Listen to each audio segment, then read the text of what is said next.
ಶಿವನು ಮಹಾದೇವ, ಅವನು ದೇವರು. ಆದರೆ ಆತ ವಿವಾಹವಾದ ಪಾರ್ವತಿ ದೇವಿಯು ಸಾಮಾನ್ಯ ಮಾನವ ರೂಪದ ಸ್ತ್ರೀ. ಪಾರ್ವತಿ ದೇವಿ ಮಾನವ ರೂಪದ ಸ್ತ್ರೀ ಆದರೂ ಶಿವನು ಆಕೆಯನ್ನು ವಿವಾಹವಾಗಲು ಮುಖ್ಯ ಕಾರಣವೇನು? ಶಿವ ಮತ್ತು ಪಾರ್ವತಿ ದೇವಿಯ ವಿವಾಹವು ನಮಗೆ ಯಾವ ಸಂದೇಶವನ್ನು ನೀಡುತ್ತದೆ? ಶಿವ ಮತ್ತು ಪಾರ್ವತಿ ದೇವಿಯ ವಿವಾಹ ನಡೆಯಲು ಮುಖ್ಯ ಕಾರಣವೇನು ಎಂಬುದನ್ನು ಇಂದು ನಾವು ತಿಳಿಯೋಣ.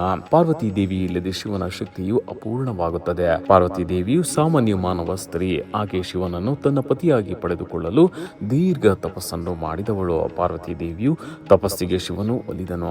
ಶಿವನು ಧ್ಯಾನ, ಶುದ್ಧ ಪ್ರಜ್ಞೆ, ನಿರ್ಲಿಪ್ತತೆ ಮತ್ತು ಅಮರತ್ವವನ್ನು ಪ್ರತಿನಿಧಿಸಿದರೆ ಪಾರ್ವತಿ ದೇವಿಯು ಶಕ್ತಿ, ಚಲನೆ, ರೂಪಾಂತರ ಮತ್ತು ಸೃಷ್ಟಿಯನ್ನು ಪ್ರತಿನಿಧಿಸುತ್ತಾಳೆ. ಶಿವ ಮತ್ತು ಪಾರ್ವತಿ ದೇವಿಯ ಒಕ್ಕೂಟ ಅಥವಾ ವಿವಾಹವು ಕೇವಲ ಪ್ರಣಯದ ವಿವಾಹವಲ್ಲ, ಅದು ವಿಶ್ವಾಸಾತ್ಮಕ ಒಕ್ಕೂಟದ ಮೂಲ. ವಿಶ್ವದಲ್ಲಿ ಮೌನ ಮತ್ತು ಸಮತೋಲನವನ್ನು ಕಾಯ್ದುಕೊಳ್ಳುವ ಮಾರ್ಗ. ಸೃಷ್ಟಿ ಮತ್ತು ನಾಶದ ರೂಪ. ಪಾರ್ವತಿ ದೇವಿ ಶಕ್ತಿ ಇಲ್ಲದೆ ಶಿವನ ಶಕ್ತಿ ನಿಷ್ಪ್ರಯೋಜಕ. ಹಾಗೆಯೇ ಶಿವನ ಸ್ಥಿರತೆ ಇಲ್ಲದೆ ಪಾರ್ವತಿ ದೇವಿಯ ಶಕ್ತಿ ಯಾವುದೇ ನಿರ್ದೇಶನವೂ ಇಲ್ಲ. ಶಿವ ಮತ್ತು ಪಾರ್ವತಿ ದೇವಿಯ ವಿವಾಹವು ಸೃಷ್ಟಿ ಮತ್ತು ಶಕ್ತಿಯು ಒಂದಕ್ಕೊಂದು ಅವಲಂಬಿತವಾಗಿರುವುದು. ಪಾರ್ವತಿ ದೇವಿಯ ಪ್ರೀತಿ ಬಾಹ್ಯ ಸೌಂದರ್ಯವನ್ನು ಪ್ರತಿನಿಧಿಸುವ ಪ್ರೀತಿಯಾಗಿರಲಿಲ್ಲ. ಆಕೆ ತನ್ನ ಸೌಂದರ್ಯದ ಮೂಲಕ ಶಿವನ ಮನಸ್ಸನ್ನು ಗೆಲ್ಲುವುದಿಲ್ಲ. ಹಾಗೆಂದ ಮಾತ್ರಕ್ಕೆ ಪಾರ್ವತಿ ದೇವಿ ನೋಡಲು ಸುಂದರವಾಗಿಲ್ಲವೆಂದ ಅರ್ಥವಲ್ಲ. ಆಕೆ ಅತ್ಯಂತ ಸುಂದರಿಯಾಗಿದ್ದಳು. ಆದರೂ ತೀವ್ರ ತಪಸ್ಸಿನ ಮೂಲಕ ಮತ್ತು ಶಿವನ ಬಗ್ಗೆ ಅಚಲ ಭಕ್ತಿಯನ್ನು ತೋರುವ ಮೂಲಕ ಶಿವನನ್ನು ಒಲಿಸಿಕೊಳ್ಳುತ್ತಾಳೆ. ಶಿವನಿಗೆ ಪಾರ್ವತಿ ದೇವಿಯನ್ನು ತನ್ನ ಪತ್ನಿಯನ್ನಾಗಿ ಸ್ವೀಕರಿಸುವುದು ಕೇವಲ ತನಗೊಂದು ಜೀವನ ಸಂಗಾತಿ ಬೇಕೆನ್ನುವ ಕಾರಣಕ್ಕಾಗಿ ಅಲ್ಲ, ಅವನು ಬ್ರಹ್ಮಾಂಡದ ಸಹ ಸೃಷ್ಟಿಕರ್ತನನ್ನು ಸ್ವೀಕರಿಸುವ ಬಗ್ಗೆಯಾಗಿತ್ತು.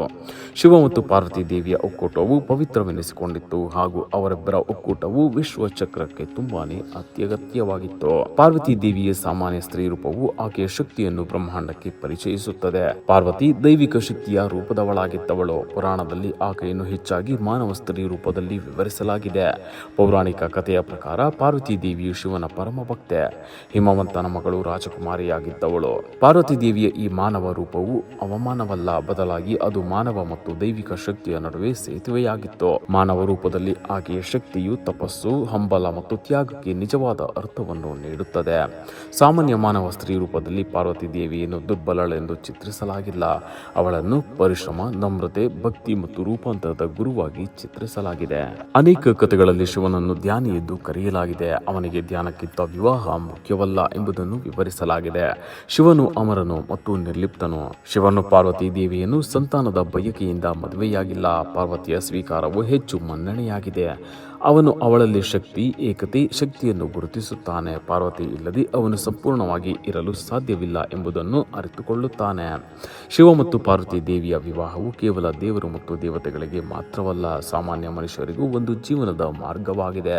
ಕೆಲವೊಬ್ಬರು ಜೀವನಕ್ಕೆ ಮೌನ, ಧ್ಯಾನ, ಪ್ರತಿಬಿಂಬ ಅಗತ್ಯವಿದೆ ಎಂದು ಹೇಳಿದರೆ, ಇನ್ನು ಕೆಲವೊಬ್ಬರು ಜೀವನಕ್ಕೆ ಮಹತ್ವಾಕಾಂಕ್ಷೆ, ಸಂಬಂಧ ಮತ್ತು ಕ್ರಿಯೆಗಳು ಅಗತ್ಯವಿರುತ್ತದೆ ಎಂದು ಹೇಳಿದ್ದಾರೆ.